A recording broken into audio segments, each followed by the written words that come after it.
여러분, 혹시 이런 이야기 들어보셨나요? 대한민국 현대사를 뒤흔든 한 인물이 권력의 정상에 오르기 전 부산의 어느 도사를 찾아갔다는 전설 말입니다.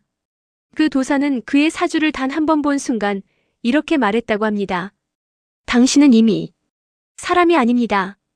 기록에도 없고 문헌에도 남지 않았지만 명리계에서는 수십 년째 끊임없이 회자되는 이 미스터리. 과연 사실일까요? 아니면 만들어진 전설일까요? 오늘은 한국 명리 역사상 가장 유명하면서도 가장 신비로운 이야기, 부산 박도사와 박정희 장군의 설화를 파헤쳐 보겠습니다. 영상이 재밌으셨다면 좋아요와 구독 부탁드립니다.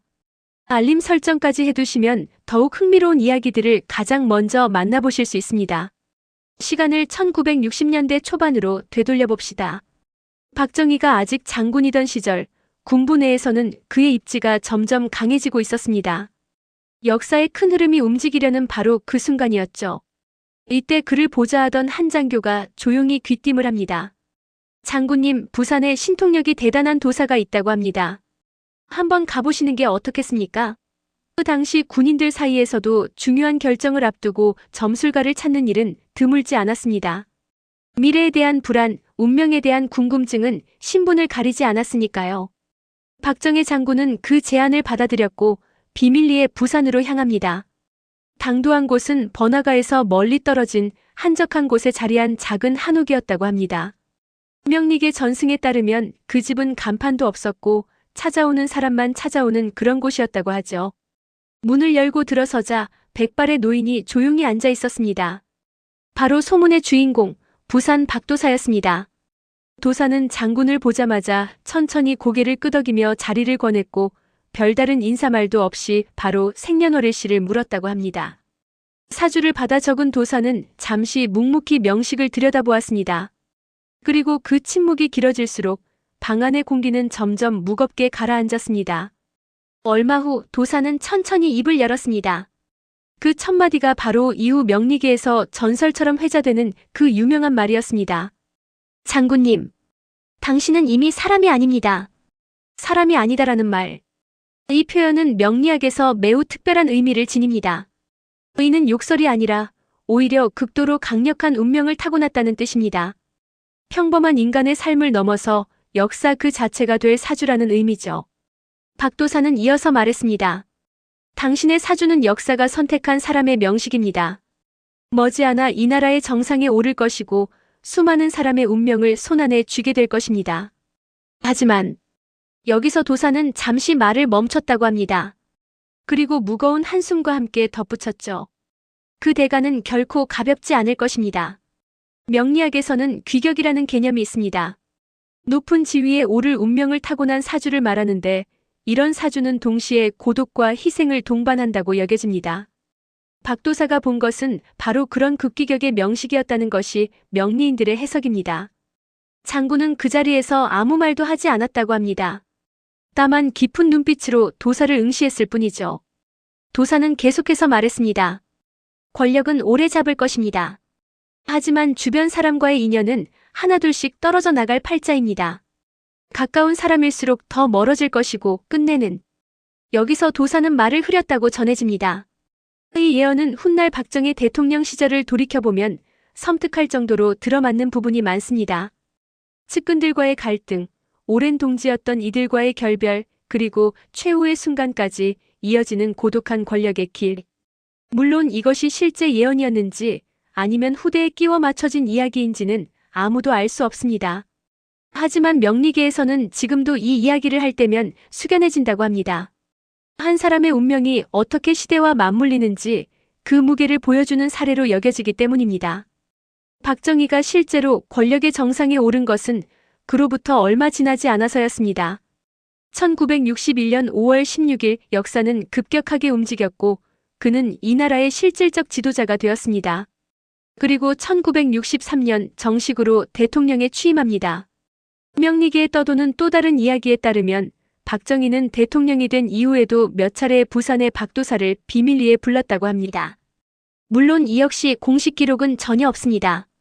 하지만 당시 경호를 담당했던 사람들, 청와대 주변 인물들 사이에서 은밀히 전해지는 증언들이 있다는 것이죠. 어떤 이야기에서는 이렇게 전합니다. 중요한 국가적 결정을 앞두고 대통령은 야밤에 몰래 차를 타고 부산으로 향했다고 합니다. 경호원 한두 명만 대동한 채 최대한 비밀을 유지하면서 말이죠. 그리고 그 한옥에서 도사와 단둘이 오랜 시간 대화를 나눴다고 합니다. 또 다른 버전에서는 박도사가 서울로 올라왔다는 이야기도 있습니다. 청와대 근처 어느 조용한 장소에서 은밀히 만남을 가졌고 그곳에서 국정의 향방, 주요 인사에 대한 조언, 그리고 앞으로의 운세에 대해 이야기를 나눴다는 것입니다. 물론 이 모든 이야기는 증명할 수 없습니다. 기록도 없고 사진도 없고 공식 증언도 없습니다. 하지만 명리계에서는 그럴 수도 있었다고 말합니다. 당시는 지금처럼 모든 것이 공개되는 시대가 아니었고 권력자가 점술가를 찾는 일은 그리 특별하지도 않았으니까요. 더욱 흥미로운 것은 박도사의 존재가 단지 박정희 한 사람에게만 국한되지 않는다는 점입니다. 당시 정계와 군부의 주요 인사들도 몰래 부산으로 내려가 그를 만났다는 소문이 여럿 있습니다. 그는 단순한 점술가가 아니라 시대의 흐름을 읽는 은밀한 조언자였을지도 모른다는 추측이 나오는 이유입니다. 명리계에 전해지는 가장 소름 끼치는 이야기는 바로 마지막 예언에 관한 것입니다. 박도사가 박정희에게 한 마지막 말이 무엇이었는지에 대해서는 여러 버전이 존재합니다. 어떤 전승에서는 이렇게 전합니다. 장군님, 당신의 권력은 오래 갈 것입니다. 하지만 조심하십시오. 가까운 곳에서 칼날이 옵니다. 명리학에서 칼은 금기, 즉 쇠의 기운을 의미하기도 하고 배신이나 갑작스러운 위험을 상징하기도 합니다. 또 다른 이야기에서는 더 구체적입니다. 당신이 가장 믿는 사람, 가장 가까이 둔 사람을 조심하십시오. 최후의 순간은 멀리서 오는 것이 아니라 바로 옆에서 옵니다. 이 말은 1979년 10월 26일 그 비극적인 날을 예견한 것 같아 많은 명리인들을 전율케 합니다.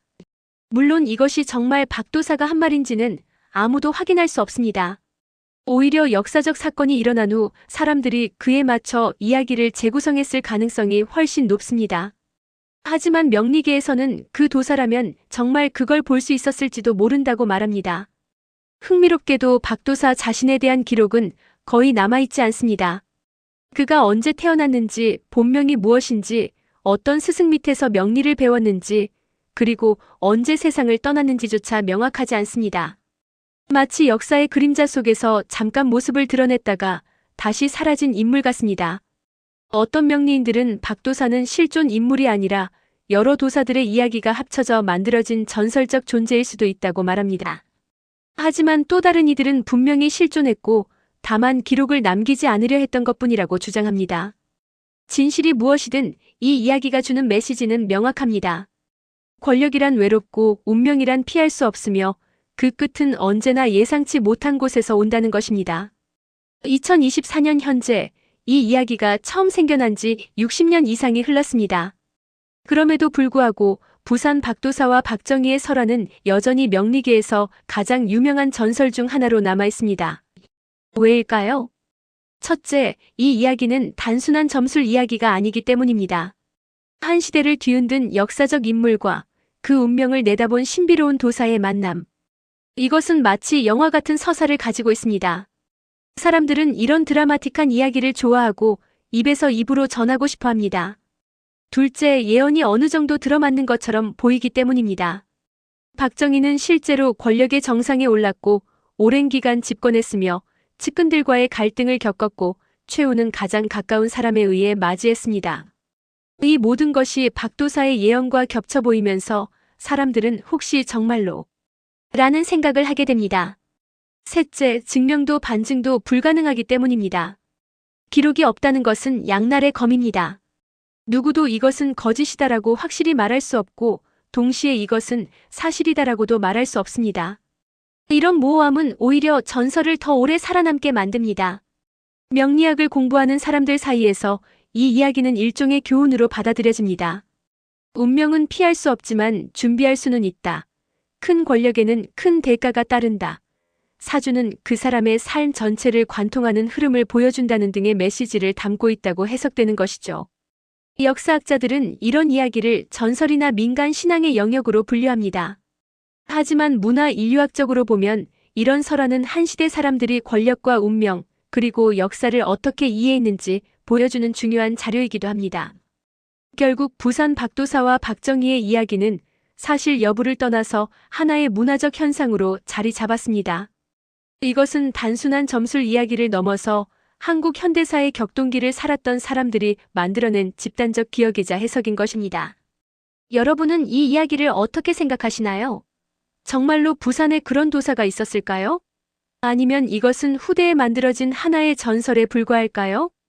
어쩌면 진실은 중요하지 않을지도 모릅니다. 중요한 것은 이 이야기가 60년이 넘도록 살아남아 여전히 사람들의 입에 오르내리고 있다는 사실 그 자체입니다. 역사와 전설의 경계 어딘가에 존재하는 이 미스터리. 여러분의 생각은 어떠신가요? 댓글로 의견을 남겨주세요. 영상이 흥미로우셨다면 좋아요와 구독, 알림 설정 부탁드립니다. 다음에도 더 재미있는 이야기로 찾아뵙겠습니다. 감사합니다.